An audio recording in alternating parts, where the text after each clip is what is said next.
সুজন চক্রবর্তী হয়েছেন, ছাত্র আন্দোলনে শুরু করেছেন, যুব আন্দোলনের মধ্য দিয়ে এগিয়ে গেছেন, গণতান্ত্রিক আন্দোলনের মধ্য দিয়ে কমিউনিস্ট পার্টির কেন্দ্রীয় কমিটির সদস্য হয়েছেন, পশ্চিমবাংলার মার্ক্সবাদী কমিউনিস্ট পার্টির রাজ্য নেতৃত্বের অন্যতম অংশীদার। তো সুজন তো একদিনই সুজন হননি। তাকে দেখেছেন আপনারা বিধানসভায়, তাকে দেখেছেন এর আগে সংসদে তার ভূমিকা, এখন না সংসদে না বিধানসভায়, কিন্তু লড়াইয়ের ঝান্ডাকে হাতছাড়া করেছেন? করেননি তো। আমরাই বলছি বিকল্প সরকার একটা তৈরি করতে হবে, বিজেপিকে পরাস্ত করতে হবে, গণতান্ত্রিক ধর্মনিরপেক্ষ দৃষ্টিভঙ্গি সংজাত এবং মানুষের জীবনের মৌলিক যে সমস্যাগুলো এগুলো সুরার চিন্তা যারা করেন এদেরকে নিয়ে একটা সরকার তৈরি করতে হবে। আমরা চাই এরকম একটা সরকার তৈরি করতে, এবং আমাদের এই আহ্বানে সাড়া দিয়ে মানুষ যদি ভোট দিয়ে বিজেপিকে পরাস্ত করে এদেরকে সরকারে পাঠান, সরকারে যাওয়ার পর তারা যদি তাদের দেওয়া এই প্রতিশ্রুতির রূপায়ণ না করেন তাহলে চেপে কে ধরবে? এই সুজনদের মতো বামপন্থী সাংসদ যারা তারাই চেপে ধরবে। তার জন্যই সুজনদের পাঠাতে হবে, শুধু পশ্চিমবাংলার জন্য না, শুধু দমদমের জন্য না, গোটা ভারতবর্ষের জন্য। ভারত ডুবলে পশ্চিমবাংলা ভেসে থাকবে না।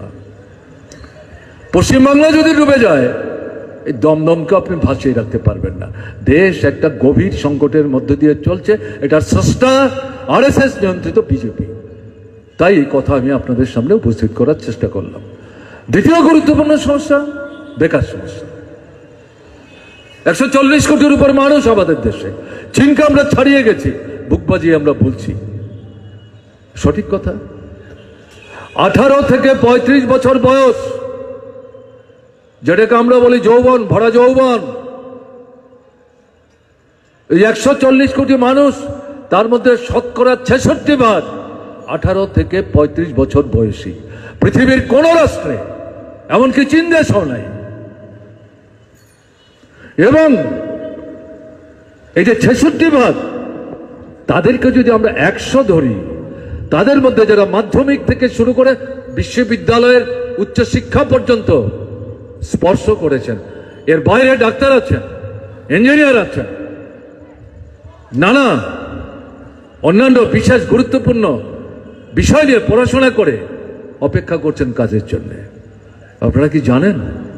এটা মার্ক্সবাদী কমিউনিস্ট পার্টির দপ্তরে বসে এই তথ্য উদ্ঘাটন করা হয়নি, আন্তর্জাতিক পরিসরে দেশে দেশে ঘুরে ঘুরে প্রতি বছর প্রত্যেকটা রাষ্ট্রের আভ্যন্তরীণ পরিস্থিতি, অর্থনৈতিক পরিস্থিতি, সামাজিক অবস্থা, মানুষ কে কেমন কোথায় আছেন, এই তথ্যগুলোই সংগ্রহ করেন। এরকমই একটা প্রতিষ্ঠান আজ থেকে মাস 2 আগে এই তথ্য উপস্থিত করেছেন। তাতে ভারতবর্ষে দেখা যাচ্ছে মাধ্যমিক পাস থেকে আপনার বিশ্ববিদ্যালয়, ডাক্তার, ইঞ্জিনিয়ার সহ তাদের মধ্যে 83% বেশি বেকার। তাহলে ভারতবর্ষটা তৈরি করবে কে? 70 বছরের বৃদ্ধ, 65 বছরের বৃদ্ধ, যত আগ্রহী থাকুক, প্রাকৃতিক নিয়মে তার কর্মক্ষমতার মধ্যে টান ধরবে, তিনি তো পারবেন না। তাই যৌবনের প্রয়োজন, তাদের মধ্যে দেশপ্রেম জাগ্রত করতে হবে, শিক্ষায় শিক্ষিত সুশিক্ষিত করতে হবে, সেই শিক্ষায় তারা সমৃদ্ধ, মাটির তলার সম্পদ, মাটির উপরের সম্পদ, মানব সম্পদ, এই 3টা গুণগত মৌলিক যে আমাদের সম্পদ, এই 3টাকে একসাথে করে যথার্থ পরিকল্পনার ভিত্তিতে এই যুব শক্তিকে, এই কর্মসূচিকে রূপায়ণে যদি লাগানো যায়, আজকে পৃথিবীতে 195টা রাষ্ট্র, তার মধ্যে 193টা ইউএনের অন্তর্ভুক্ত, 2টো সেখানে তারা হচ্ছে অবজারভার। এই 193টা রাষ্ট্রের প্রথম 10-এর মধ্যে ভারতবর্ষকে কেন অন্যতম হিসেবে প্রতিষ্ঠিত করা যাবে না? করা যাবে, সম্ভব, যদি এই যুব শক্তিকে দেশের অগ্রগতির জন্য আপনি সেই ধরনের পরিকল্পনা তৈরি করে তাকে কাজে লাগাতে পারেন, না হলে তো হবে না। আপনি শুনছিলেন সুজন বলবার চেষ্টা করছিলেন, এটাও যে অনুসন্ধানী দলের তথ্য তার থেকেই বেরিয়ে এসছে। ভারতবর্ষে এই 10 বছরের শাসনে ধনী এবং গরিবের ফারাক, তার মধ্যে একটা দুস্তর ব্যবধান তৈরি হয়েছে, দায়ী বিজেপি সরকার। বেকারি এই 10 বছরে, গত 50 বছরের রেকর্ড ব্লান করে দিয়েছে বিজেপি। এই ভদ্রলোক প্রতিশ্রুতি দিয়েছিলেন, ভোট দিন, প্রতি বছর নতুন করে 2 কোটি করে চাকরি দেব, 5 বছরে 10 কোটি হবে। 5 বছর পর আমাদের সমস্যার সমাধান হবে। যদি না করতে পারি, পরে যখন ভোট চাইতে আসবো, ভোট দেবেন না, পরাজিত করবেন, আপনাদের পছন্দের দলকে সরকারে বসাবেন। প্রতিশ্রুতি রূপায়িত করলেন না, জবাবদিহি করলেন না, 10 বছর হয়ে গেল। এবারের যে নির্বাচনী ইশতেহারের কথা আমি উল্লেখ করছিলাম, জিনিসপত্রের দরদামের ভিত্তিতে, বেকার সমস্যা নিয়ে তাদের যে নির্বাচনী ইশতেহার 70-72 পৃষ্ঠা, যারা পড়েছেন তারা দেখেছেন, যারা পড়েননি তাদেরকে আমি অনুরোধ করব, পরে দেখুন তো এই যে বেকারি, এই যে বিরাট সমস্যা, জাতীয় সমস্যা, জ্বলন্ত সমস্যা, একটি কথা আছে প্রধানমন্ত্রীর, একটি কথা নেই। তাহলে এটা সুরাহা কি? এর সুরাহা শুধু কেন্দ্রীয় সরকারের চাকরি, শুধু রাজ্য সরকারের চাকরি আমরা মনে করি না, কিন্তু কেন্দ্র রাজ্য সরকারের চাকরি গুরুত্বপূর্ণ। এখন ভারতবর্ষে কোটির উপর কেন্দ্রীয় সরকারের বিভিন্ন দপ্তরে পদ শূন্য পড়ে আছে, বছরের পর বছর পূরণ করছে না, চুক্তিতে লোক দিচ্ছে 8 মাস, 9 মাস, 10 মাস, 1 বছর, যাতে কাজ করলে পরে তার আইনি অধিকার তৈরি না হয়, যাকে ভিত্তি করে সে কোর্টে গিয়ে সরকারকে বাধ্য করতে পারে তার চাকরি যাতে খেতে না পারে। এই কৌশল শূন্যপদ পূরণ করছে না, অল্প কিছু বাছাই করে অল্প সংখ্যক এই চুক্তির ভিত্তিতে তারা নেওয়ার চেষ্টা করছে। আমরা যেটা বলছি, বামপন্থীরা, মার্ক্সবাদী কমিউনিস্ট পার্টি, শূন্যপদ কেন্দ্রের সরকার তোমাকে প্রথম উদ্যোগ নিয়ে পূরণ করতে হবে, তারপর রাজ্য সরকার, রাজ্যের মধ্যে বিজেপি শাসিত যে সরকার, বিজেপির অনুসারী যে সরকার, আমি তো বলবো তৃণমূল কংগ্রেস বিজেপির অনুসারী, মুখে যাই বলো, ভোটের আগে এটা যাত্রার প্যান্ডেলের মধ্যে আপনার 2002 সেনাপতির এই কাঠের তলোয়ার নিয়ে যে যুদ্ধ, এই ভোটের আগে তৃণমূল বিজেপি সেই যুদ্ধ করছে, বিভ্রান্ত হবেন না। তাহলে তাদেরকে তখন চাপ দেবে, শূন্যপদ পূরণ করো। রাষ্ট্রায়ত্ত সংস্থা আপনারা দেখছেন জলের দামে বিক্রি করে দিচ্ছে, আমরা বলছি বন্ধ করতে হবে। রাষ্ট্রায়ত্ত সংস্থায় সংরক্ষণ মানছে না, আমরা বলছি রাষ্ট্রায়ত্ত সংস্থায়, বেসরকারি প্রতিষ্ঠানে সংরক্ষণ মানতে হবে। উপজাতি, তফসিলি এবং ওবিসি এখন যুক্ত হয়েছে, আমরা এই দাবি করছি। আমরা সঙ্গে সঙ্গে আমরা কি বলছি, কৃষক তার উৎপাদিত ফসলের ন্যায্য দাম পাচ্ছে না, উৎপাদন খরচ ফসল বিক্রি করে তার হাতে আসছে না, অনার হারে দিন কাটাচ্ছে। সেই জায়গায় আমাদের দাবি, আন্দোলন চলছে। আমি বিস্তৃত পরিসরে এই ঘটনাগুলিতে যেতে চাইছি না। আমাদের বক্তব্য, উৎপাদন খরচের 1.5 থেকে 2 গুণ দামে সরকারকে, কৃষককে উৎপাদিত সামগ্রী, শুধু ধান না, শুধু গম না, তার উৎপাদিত সামগ্রী ক্রয় করতে হবে। সরকার মজুত করুন, রেশনের দোকানের মাধ্যমে সস্তায় সেই ফসল আপনি যদি বন্টন করেন, তাহলে আপনি যে টাকা খরচ করে তাদের থেকে তাদের উৎপাদিত সামগ্রী ক্রয় করলেন, টাকার সমুদয় আপনার হাতে ফিরে আসবে, আপনার পকেটের 1 পয়সা খরচ হবে না।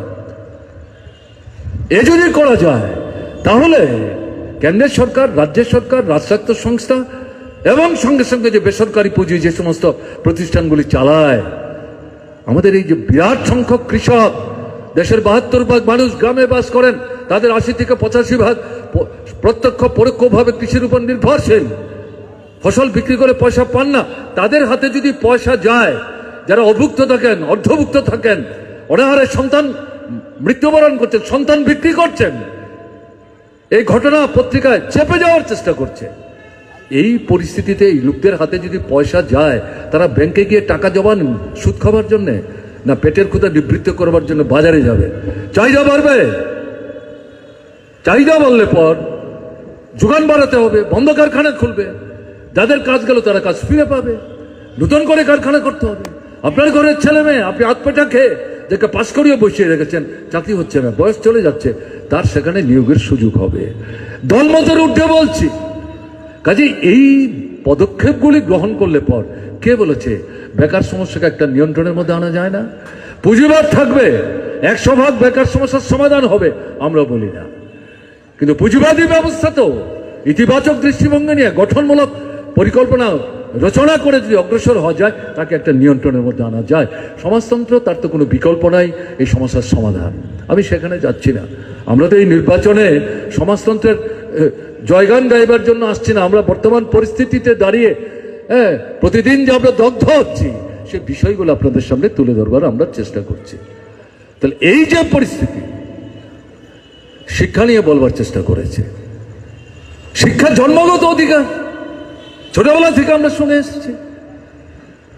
এই দাবি আদায়ের জন্য ছাত্র আন্দোলনের মধ্য দিয়ে গণতান্ত্রিক আন্দোলন, তার পথ বেয়ে বেয়ে কমিউনিস্ট আন্দোলনের সাথে আমাদের সংযুক্ত হওয়া। আমি আমার নিজের জীবনের অভিজ্ঞতা থেকে বলছি। এই লড়াইয়ের মধ্য দিয়ে কিছু অধিকার আদায় করা সম্ভব হয়েছে। 2020 সালে বিজেপি সরকার নতুন শিক্ষা আইন তৈরি করে, নীতি তৈরি করে গরিব, মধ্যবিত্ত, নিম্নবিত্ত, সাধারণ শ্রমজীবী অংশের মানুষ, তাদের ঘরের ছেলে মেয়েদের উচ্চশিক্ষার সুযোগ, তার যে দরজা বন্ধ করে দিয়েছে। বড় বড় যারা পুঁজিপতি, টাটা, বিরলা, ডালমিয়া, সিংহানিয়া যারা, তাদের সমধর্মীয় যারা, সমপর্যায়ভুক্ত যারা, যোদ্ধার জমিদার, কালো টাকার কারবার, দেশকে ফাঁকি দিয়ে বিদেশের ব্যাংকে বেনামিতে সেই টাকা জমিয়ে সুদের পাহাড় তৈরি করছে, দেশ বিদেশে লুণ্ঠনের রাজত্ব চালাচ্ছে।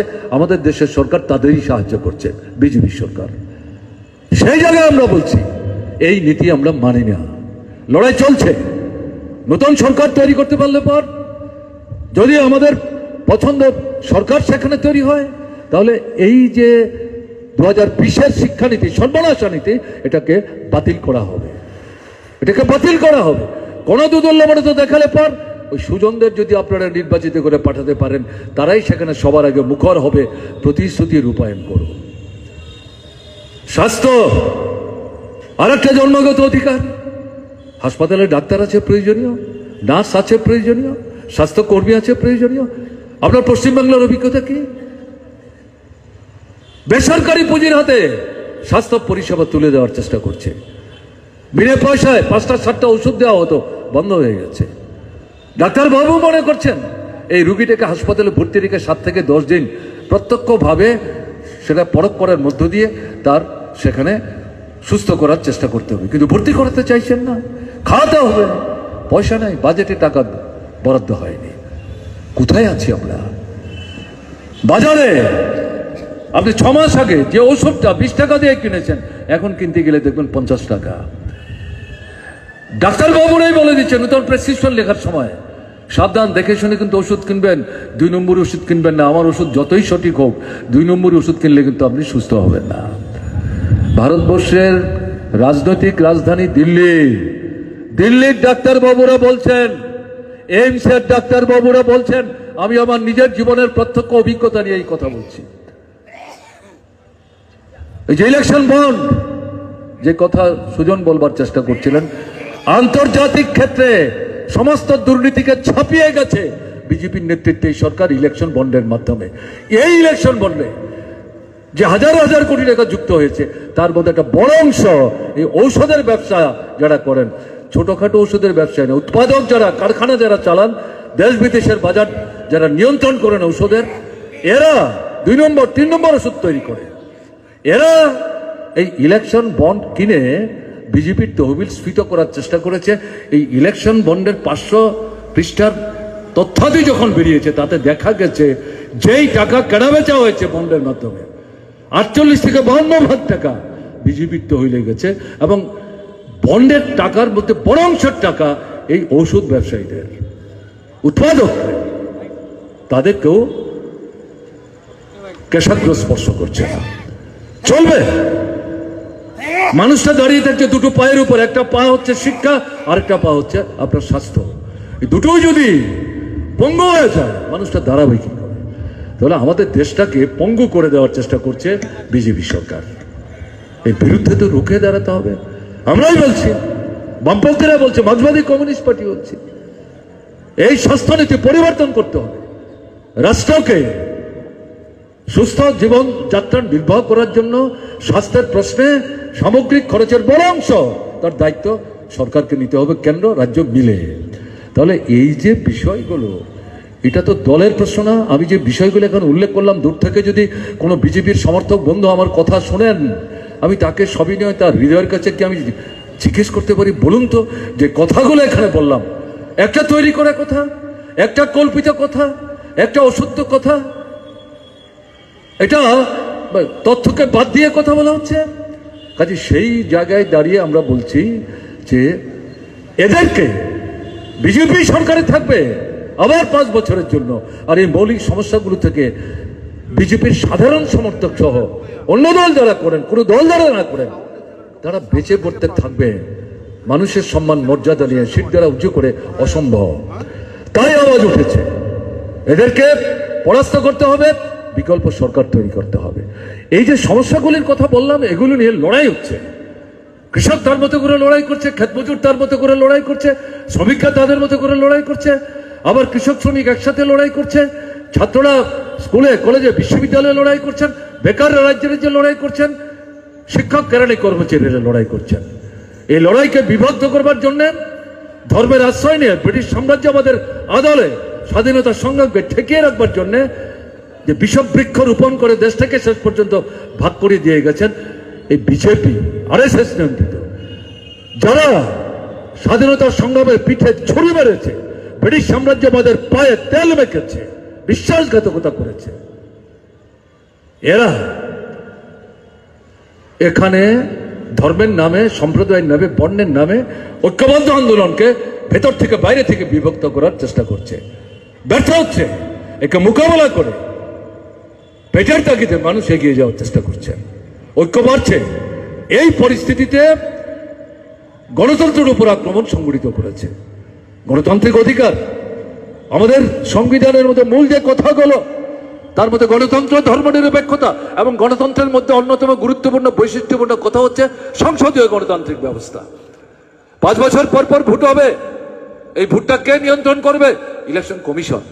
এই কমিশনটাকেই তৈরি করার পদ্ধতি পাল্টে দিয়ে নরেন্দ্র মোদী তার বগল দাবা করেছে। এবং আপনারা দেখছেন এই ইলেকশন কমিশনের তত্ত্বাবধানে 19 তারিখ থেকে যে ভোট তৈরি শুরু হয়েছে, 2 দফা ভোট হয়েছে, এখন পর্যন্ত চূড়ান্ত 190টা কেন্দ্রে কত ভোট হয়েছে সবটা মিলানোর পর হিসাবটা কি দাঁড়ায় দিতে পারছে না, বরং উলট পালট তথ্য দিচ্ছে। বিভিন্ন বিরোধী রাজনৈতিক দল প্রশ্ন তুলছেন, আপনারা 7 দিন 10 দিনের ব্যবধানে 6 থেকে 6.5 ভাগ ভোট কি করে আপনারা বাড়িয়ে দিচ্ছেন? মানুষের মধ্যে সন্দেহ তৈরি হচ্ছে। বগল দাবা করে ইলেকশন কমিশন তৈরি করলে যা হবার তাই হচ্ছে, বুঝতে হবে। সংসদীয় গণতান্ত্রিক ব্যবস্থা, শাসক দল আছে, বিরোধী দল কথা বলবে। 146 জন সাংসদকে বিরোধী দলের গলা ধাক্কা দিয়ে বের করে দিয়ে ব্রিটিশের আমলের কালো আইন স্বাধীনতা সংগ্রামকে পর্যুদস্ত করবার জন্য অস্ত্র হিসাবে যেগুলো ব্যবহার করত, সেগুলোর সঙ্গে আরো নূতন নূতন কালো ধারা যুক্ত করে এদের অবর্তমানে এই একটার পর একটা আইন পাশ করিয়ে নিয়েছে। অথচ এই আইনগুলি বাতিল করবার জন্য সুপ্রিম কোর্টের একাধিক চিফ জাস্টিস বারবার বলবার চেষ্টা করেছে দেশ স্বাধীন হয়েছে, ব্রিটিশকে আমরা তাড়িয়েছি, কেন তাদের তৈরি করা কালো আইন এখন আমাদের দেশে থাকবে? এখন উল্টো দেখা যাচ্ছে সেই আইনকে বিজেপি আরো শক্তিশালী করার চেষ্টা করছে। তার মানে হচ্ছে কৃষকদের স্বার্থে, মালিকদের স্বার্থে। যেমন 3টা কৃষি আইন, যেমন 42টা ডেমোক্রেটিক রাইটস শ্রমিক কর্মচারীদের, সেগুলিকে বাতিল করে 3টা কোড, সবগুলো হচ্ছে কৃষকদের স্বার্থে।